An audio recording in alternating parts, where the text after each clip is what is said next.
والفرقان الحميد. أعوذ بالله من الشيطان الرجيم. بسم الله الرحمن الرحيم. إن الذين قالوا ربنا الله ثم استقاموا تتنزل عليهم الملائكة ألا تخافوا ولا تحزنوا وأبشروا بالجنة التي كنتم توعدون. صدق الله مولانا العظيم وصدق رسوله النبي الكريم ونحن على ذلك لمن الشاهدين والشاكرين والحمد لله رب العالمين. نہایت ہی واجب الاحترام سامعین محترم، میرے بھائیوں، دوستوں اور بزرگوں، مولانا فدا الرحمان صاحب نے آپ حضرات کے سامنے شہید کی موت کے واقعات جو ہے وہ بیان کیے ہیں کہ شہید کو مردہ نہ کہو. تو میں آپ سے دو باتیں عرض کر کے اپنی بات کو ختم کروں گا. اللہ رب العزت سے دعا ہے کہ حق تعالی شانہ جو آیت کریمہ میں نے آپ کے سامنے پڑھی ہے، حق تعالی شانہ مجھے اس کے اندر رہ کر حق سچ بیان کرنے کی توفیق عطا فرمائے. اور اللہ تبارک و تعالی جو بات میں کہوں سب سے پہلے مجھے اور جو باتیں آپ سنیں اللہ تعالی ہم سب کو عمل پر ہونے کی توفیق عطا فرمائے. میرے بھائی دوستوں اور بزرگوں، اللہ رب العزت کے ہمارے اوپر 4 بڑے احسانات ہیں. کتنے؟ 4 بڑے احسانات ہیں. ان میں سے سب سے پہلا احسان یہ ہے کہ اللہ تبارک و تعالی نے ہمیں ماں کی گود کے اندر کلمہ طیبہ سب کہتے ہیں لا الہ الا اللہ محمد رسول اللہ نصیب فرمایا. دوسرا احسان یہ ہے کہ اللہ تبارک و تعالی نے ہمیں بغیر مشقت کے، بغیر محنت کے محمد عربی صلی اللہ علیہ وآلہ وسلم کی امت کے اندر پیدا فرمایا. اور تیسرا احسان اللہ تبارک و تعالیٰ کا ہمارے اوپر یہ ہے کہ اللہ تبارک و تعالیٰ نے ہمیں اپنی پاک کلام محمد عربی صلی اللہ علیہ وآلہ وسلم کے قلب اطہر کے اوپر نازل ہونے والی مقدس کتاب قرآن پاک کی ہمیں اتباع نصیب فرمائی. اور چوتھا انعام وہ یہ ہے کہ اللہ تبارک و تعالیٰ نے اللہ کے نبی صلی اللہ علیہ وآلہ وسلم کی پاکیزہ مقدس مطہر جماعت حضرات صحابہ کرام رضوان اللہ تعالی علیہم اجمعین کی ہمیں اتباع اور پیروی نصیب فرمائی.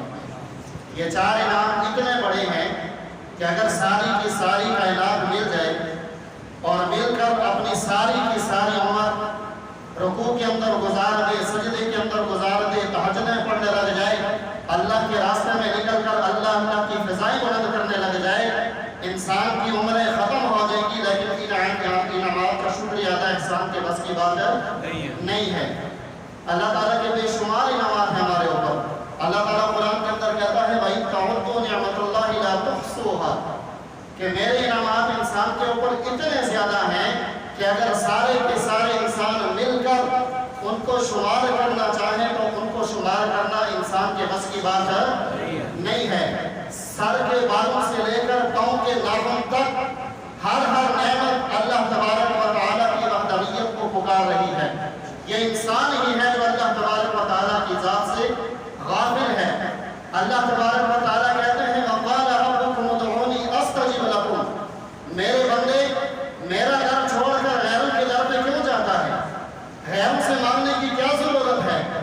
ہم جب کسی بندے کے دروازے پہ جاتے ہیں، بڑے سے بڑا امیر بھی ہو، ایک دفعہ جائیں گے مدد کر دے گا، دوسری دفعہ جائیں گے مدد کر دے گا، تیسری دفعہ جب جائیں گے تو وہ دھتکار کر ہمیں واپس کر دے گا، کہے گا کہ جاؤ تم نے کو کام ہی پکڑ لیا ہے، تم نے اس کو کام ہی سمجھ لیا ہے مانگنا. لیکن اللہ تبارک و تعالیٰ کا در ایسا ہے کہ اللہ تبارک و تعالیٰ ہر وقت تیار رہتا ہے. وہ کہتا ہے ربکم ادعونی میرے بندے مجھے پکار استجب لکم میں تیری دعا کو قبول کروں گا. استجب لکم مانگ کیا مانگتا ہے؟ میں تجھے ہر وہ نعمت عطا کروں گا جو تم مجھ سے مانگے گا. وہ واحد رحمان ایسی ذات ہے کہ جس سے نہ مانگو تو وہ ناراض ہوتا ہے، جس سے مانگو تو وہ خوش ہوتا ہے. میں نے آپ کے سامنے آئی پڑھی ان الذین قالوا ربنا اللہ کہ جب اللہ تبارک و تعالی ایمان کی دولت نصیب فرما دے تو ایمان کی دولت ملنے کے بعد اس کا سب سے بڑا انعام یہ ہے ربنا اللہ ثم استقاموا. جب کلمہ پڑھ لیا، یہ کہہ دیا ربنا اللہ کہ ہمارا رب اللہ ہے، ثم استقاموا پھر اس کے اوپر استقامت اختیار کرو، پھر اس کے اوپر ڈٹ جاؤ. ایک واقعہ میں آپ کے سامنے پیش کر کے اپنی بات کو ختم کرتا ہوں۔ حضرات صحابہ کرام رضوان اللہ تعالیٰ علیہ اجمعین کا ایمان اتنا پختہ تھا کہ دنیا کی کوئی طاقت ان سے ایمان کا سودا نہیں کر سکتی تھی۔ ان کے لیے ایمان کو بیچنا مشکل تھا اور اپنی زندگیوں کو بیچنا آسان تھا۔ آج ہمارے لیے ایمان کو بیچنا آسان ہو گیا ہے اور اپنی زندگیوں کو جو ہے وہ بیچنا مشکل ہو گیا ہے اللہ کے راستے میں۔ اگر کوئی تبلیغی جماعت والا کہہ دینا کہ اللہ کے راستے میں نکلنا ہے، اللہ کے راستے میں جا کر اللہ کی ضربیں لگانی ہیں، تو ہم 6 دن پہلے سوچنا شروع کرتے ہیں، 1 ہفتہ لگ جاتا ہے سوچتے سوچتے۔ جب باری آتی ہے کہ اللہ کے راستے میں جانا ہے، اپنی مال جان قربان کرنی ہے، ہمارے چہرے کے اوپر زردیاں چھا جاتی ہیں۔ کیوں؟ ہمارے دل کے اندر دین کی اہمیت نہیں ہے، اس لیے کہ ہم نے دین کے لیے قربانیاں دی ہی نہیں ہیں۔ حضرات صحابہ اکرام رضوان اللہ تعالیٰ علیہ اجمعین نے دین کی قربانیاں دے کر ہم تک دین کو پہنچایا۔ حضرت خبیب رضی اللہ تعالیٰ عنہ رسول اللہ صلی اللہ علیہ وسلم کے صحابی ہیں۔ حضرت خبیب رضی اللہ تعالیٰ عنہ کا پھانسی کا وقت آتا ہے، دشمن جب ان کو پھانسی کے پھندے کے پاس لے کر جاتا ہے، کہتا ہے کہ آخری کوئی التجا ہو تو بتا دے۔ حضرت خبیب رضی اللہ تعالیٰ عنہ کہنے لگے، ہم جیسا کوئی ہوتا تو کہتا کہ میں پہلے اپنے والد سے مل لوں، اپنے بچوں سے مل لوں، اپنی بیوی سے مل لوں۔ حضرت خبیب رضی اللہ تعالیٰ عنہ نے یہ نہیں کہا کہ میں نے ماں سے ملنا ہے، یہ نہیں کہا کہ میں نے بچوں سے ملنا ہے، یہ نہیں کہا کہ میں نے گھر والوں سے ملنا ہے۔ حضرت خبیب رضی اللہ تعالیٰ عنہ نے فرمایا، میری آخری خواہش یہ ہے کہ میں اللہ کے حضور 2 رکعت نفل کی نیت باندھ کر اللہ سے ملاقات کرنا چاہتا ہوں، اللہ سے کلام کرنا چاہتا ہوں، اللہ سے باتیں کرنا چاہتا ہوں۔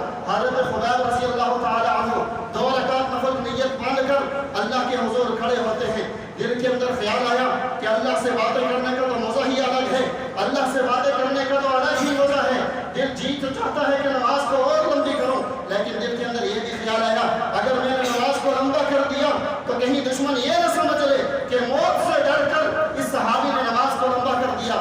حضرت خبیب رضی اللہ تعالیٰ عنہ فرماتے ہیں کہ میں نے جلدی جلدی نماز کو مکمل کیا۔ نماز کو مکمل کرنے کے بعد حضرت خبیب رضی اللہ تعالیٰ عنہ کو تختہ دار کے قریب لایا جاتا ہے، سولی پر چڑھانے کا وقت ہے۔ حضرت خبیب رضی اللہ تعالیٰ عنہ سے کہا گیا کہ آپ کو ایک شرط پہ چھوڑا جا سکتا ہے، صرف ایک جملے کی وجہ سے آپ کی جان بچ سکتی ہے۔ حضرت خبیب رضی اللہ تعالیٰ عنہ فرمانے لگے، وہ جملہ کیا ہے؟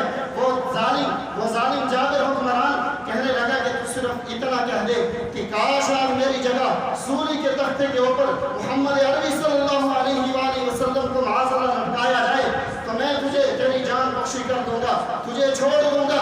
اس صحابی کا جواب سنیے، حضرت خبیب رضی اللہ تعالیٰ عنہ نے فرمایا، او ظالم تو یہ کہتا ہے کہ میری جگہ میں میرے محبوب صلی اللہ علیہ وآلہ وسلم کو تختہ دار پہ لٹکایا جائے، مجھے تو یہ بھی گوارا نہیں ہے کہ محمد عربی صلی اللہ علیہ وآلہ وسلم مدینہ کے اندر ہوں اور وہاں چلتے ہوئے ان کے پاؤں کے اندر کانٹا بھی چبھ جائے، مجھے یہ بھی گوارا نہیں ہے۔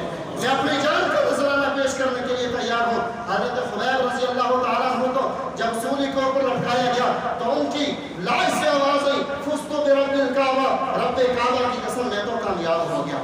حضرات صحابہ اکرام کا ایمان ایسا تھا، آج ہمیں بھی ایسا ایمان بنانے کی ضرورت ہے۔ جب ہم نے کلمہ پڑھ لیا، کلمہ پڑھنے کے بعد ہمارے اوپر یہ ضروری ہے کہ ہم رسول اللہ صلی اللہ علیہ وسلم کی ختم نبوت کا بھی دفاع کریں، ہم رسول اللہ صلی اللہ علیہ وسلم کے اوپر نازل ہونے والی شریعت کا بھی دفاع کریں، ہم رسول اللہ صلی اللہ علیہ وسلم کے اوپر نازل ہونے والی کتاب قرآن مقدس کا بھی دفاع کریں، اور اس سے بڑھ کر حضرات صحابہ اکرام رضوان اللہ تعالیٰ علیہ اجمعین کی مقدس ہستیاں جن کی وجہ سے ہمیں قرآن ملا، جن کی وجہ سے ہمیں رسول اللہ صلی اللہ علیہ وسلم کی حدیث ملی، جن کی وجہ سے یہ سارا کا سارا دین ہمیں ملا ہے۔ اور اللہ رب العزت سے دعا ہے کہ حق تعالی شانہ ہمیں حضرات صحابہ اکرام رضوان اللہ تعالیٰ علیہ اجمعین کی سچی محبت نصیب فرمائے، اور محمد عربی صلی اللہ علیہ وآلہ وسلم کے ساتھ بھی ہمیں سچی محبت نصیب فرمائے۔ وما علینا الا البلاغ المبین۔